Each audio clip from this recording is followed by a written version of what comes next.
name is Margaret Barker. I am a teaching and learning major at the University of Houston with a specialization in EC36 generalist. There are many things that drew me to the teaching profession, but one of those things was being able to work with kids directly and having a hands-on approach in a student's learning. I know that sometimes students don't have a good perception of school. Maybe they struggled one year and their self-confidence is low, but I want to be a teacher that really shows students that school is a good place to be and the classroom is fun and you can still learn things while having a good time. I think it's really important that students see that their teachers enjoy school and it's not somewhere that they need to dread going.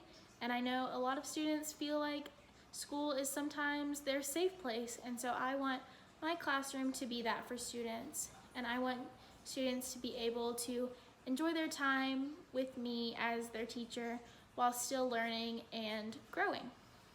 Some strengths that I possess that will make me an effective educator and a strong candidate for the program are that I am very calm and level-headed and patient. So I think those are very valuable skills when being a teacher because you are able to calm the classroom when it gets too rowdy and able to deliver instructions effectively. One weakness that I possess is that I am a shy and introverted person by nature, and I will address this in my teaching career by making sure that I am being proactive with communication with students, parents, and administration so that I am able to communicate all of the things that I need to them and also receive communication from them so that I am able to best help my students. One instance in which I was given feedback that was hard to hear was when I was a teacher at a small children's art studio, and my boss had given me the feedback that I needed to be stricter with my students so that we could get more done in the time that we had. And I implemented this by really looking at my teaching skills and being aware of how I could be stricter but still maintain a fun balance in the classroom.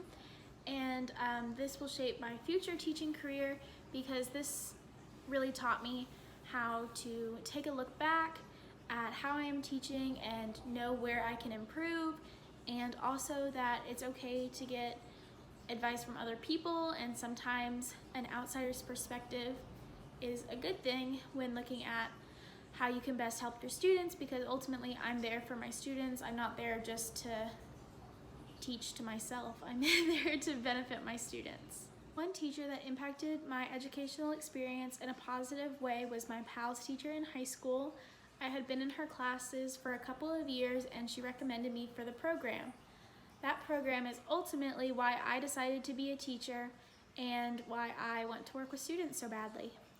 That program really shaped who I am and who I want to be as an educator, and I loved it so much. It was my favorite part of my week.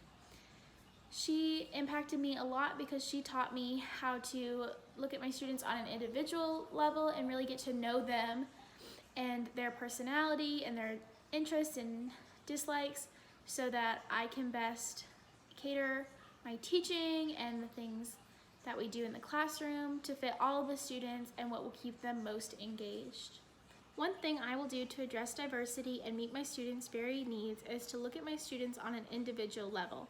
To me, this means not only how they interact in the classroom, but also their culture and their family life and their life going on outside of the classroom. I think this is really important so that I can be aware of my students and what their life is like at home, because I know that what happens at home can impact you in the classroom, and it is really important for teachers to be aware of what their students are going through and how they can best help them.